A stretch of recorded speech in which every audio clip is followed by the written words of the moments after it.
You want to support Roland Martin Unfiltered? Be sure to join our Bring the Funk fan club. Every dollar that you give to us supports our daily digital show. There's only one daily digital show out here that keeps it black and keep it real as Roland Martin Unfiltered. Support the Roland Martin Unfiltered daily digital show by going to RolandMartinUnfiltered.com. You can make this possible. All right, our last story here is crazy. Marlon Hill, a security guard at Madison West High School in Madison, Wisconsin, was fired because of his use of the N-word. He says he used the N-word while asking a student to stop using the word against him. Here's Hill explaining what the heck happened. I made a conscious decision to address the word because it is an epidemic. Our kids use it just every day. You have no tolerance for a word, but yet you allow a student to call me that word over 15 times without correcting that behavior. My father was called this word, my grandmother, my grandfather, and keep going on down the family line. We were all called this word, and not one of them could say, don't call me that. I can. And I shouldn't be punished because I have the right to tell somebody not to call me this word. Hill is getting a lot of support, and in fact, Cher says if he chooses to sue, she'll pay his legal fees. I want to start first with Dr. Avis Jones-Weaver. Avis, I tell you, look, this is something that I have spoken out for quite some time. I've said to folks, if you use the N-word to me on my timeline, I will block you on social media. I don't let people call me that in person. I don't allow people to refer to black folks as the N-word in my presence, if that's what you want to do.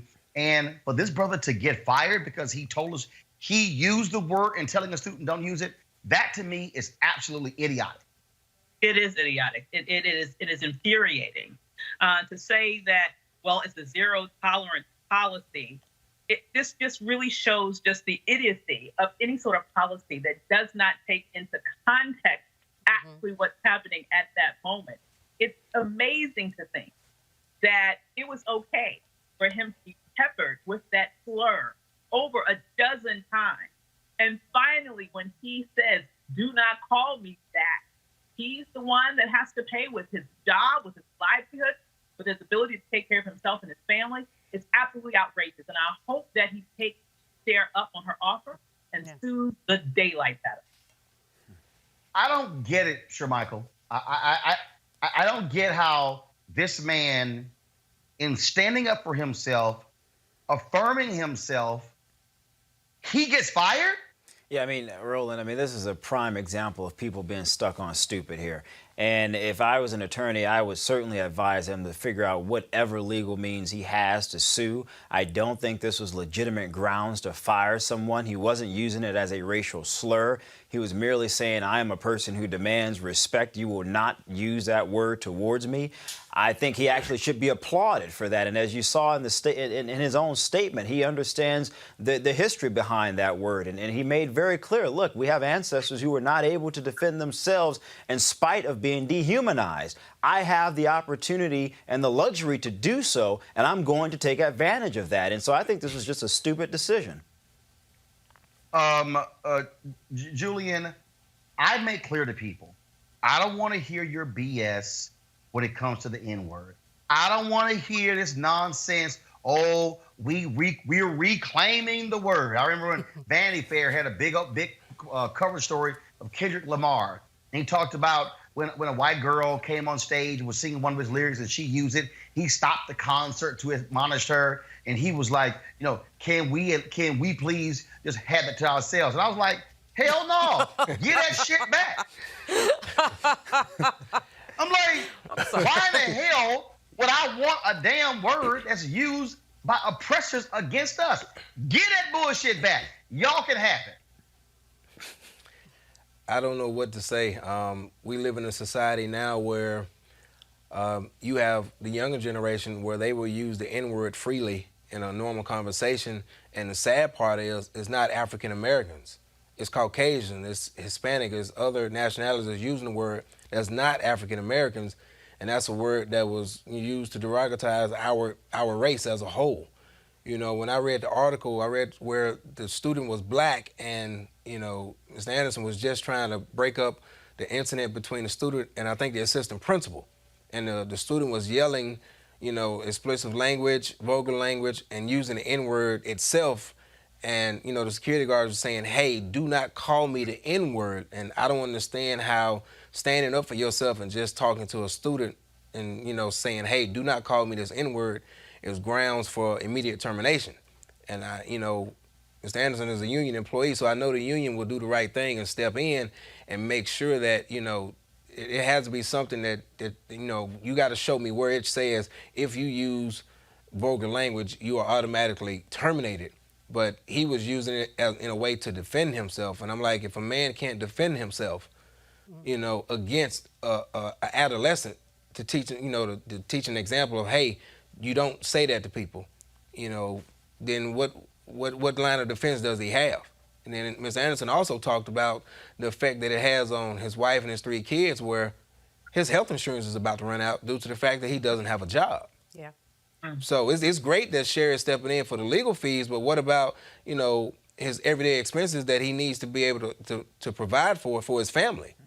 So not having health insurance, that's going to weigh heavily. So now we, you know, yes, we're talking about the effect he lost his job, but he is concerned about his health insurance. I'm Julian, I'm really sick and tired of black people with the BS when it comes to the N-word. I mean, because, and look, well, somebody's sitting here saying, well, Roland, had you said it before? Yes, as a kid growing up. But when my ass became grown and had some sense, I stopped. And then people say, man, I can't. I had 2 prominent black journalists tell me, man, I don't know how you did that. I just can't stop. I was like, the hell are you talking about? If your ass can stop eating meat, Hello. if you can stop drinking alcohol, if you can stop smoking, You can stop saying trust the me, N-word. you can stop using the N-word. You know, Roland, there has been controversy about the N-word, and I think you have the bottom line. Let's just throw it out. Let the other people keep it. Randall Kennedy, about 15 years ago, I think, wrote a book basically talking about the N-word and exploring who could use it and who couldn't. And I thought that was utter waste of pages, because at the end of the day, what we have to say is no. Have all of us used it before? Probably. And so the movement is to stop using it. When Rosalind Rock was the chair of the board of the NAACP, she actually had a funeral for the N-word in one of their conferences in Detroit. And it was a great idea to say, we can't do this anymore.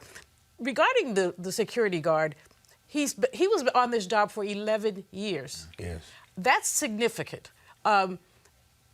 It's not clear how he'll be able to get another job. As Julian has said, his health care, but not only his health care, there are many other benefits that have been taken from him. Cher, I love the fact that she stepped up, but a whole lot of other people need to step up too. And basically, a judge can file an injunction against that woman who fired. Now, the child is also a matter of concern. A child is pushing the assistant principal. A student is pushing the assistant, putting his hands on the assistant principal. The security guard gets fired. What happened to that child? You know, I think he's probably back at school. So the issue of consequences is also important, and context. Well, bottom line is, I hope this brother gets his job back, and the idiot who fired him, I hope they get fired. Stupid. And black people, seriously, stop using the damn N-word, okay? Stop. All right, if somebody white, if your boss call you the N-word, you have a fit and be all upset. Well, hell, have the same attitude as somebody black call you the N-word as well. How hard is it to say, what's up, my brother? Hey, my sister. How hard is that? Really, how hard is it? All right, folks, back to that Roland Martin Unfiltered video in just one moment. All right, fam, it's almost that time. The holiday season, of course, is, for many of us, the favorite time of the year. Now, whether you celebrate Halloween, Thanksgiving, Ramadan, Christmas, Kwanzaa, New Year's, all of these, of course, from October to the end of the year, this is when you think about spending time with the people you love the most. This is also the time to count your blessings and support those less fortunate. and look at how you can have an impact on their lives. Well, I have the perfect opportunity for you to be a holiday hero and have a major impact on other families. Here's the deal. Right now, hundreds of thousands of Americans are sitting in jail without being convicted of a crime. Why? Because they lack the financial resources to pay their bail. Now think about it. If you are arrested for any minor offense, you will be taken directly to jail. If you don't have bail money, whether it's a few $100 or a few $1,000s, you will stay there until a court date is scheduled. Now that could be days, weeks, or even months. America's bail system is broken and has created a two-tier system of justice, one for the rich and one for the poor. Folks, freedom should be free. That's why the Ebony Foundation is partnering with the Bail Project and is sponsoring the Home by the Holiday campaign. With your help, our goal is to bail out 1,000 people by New Year's Day. Now, how's that for a holiday gift? A donation from you can change someone's life tomorrow, and here's why it is critical. People of color represent upwards of 90% of the jail population across the country. It ranges from 50 to 90% depending upon where you are. Now, of course, then when they stayed in jail, 90% of people with misdemeanors ended up pleading guilty. However, when bail was paid, 50% of the cases were dismissed and less than 2% received the jail sentence. Sometimes justice needs just us to join the fight. Folks, you can be a holiday hero by donating $25, $50 or more to help the Ebony Foundation bring our brothers and sisters home for the holidays. To donate, go to homebytheholiday.com. It's HOMEBYTHEHOLIDAY.com. And of course, the Ebony Foundation is tied to Ebony Magazine. And so we certainly appreciate the work that they're doing to assist those who are most in need. Now back to your Roland Martin Unfiltered video.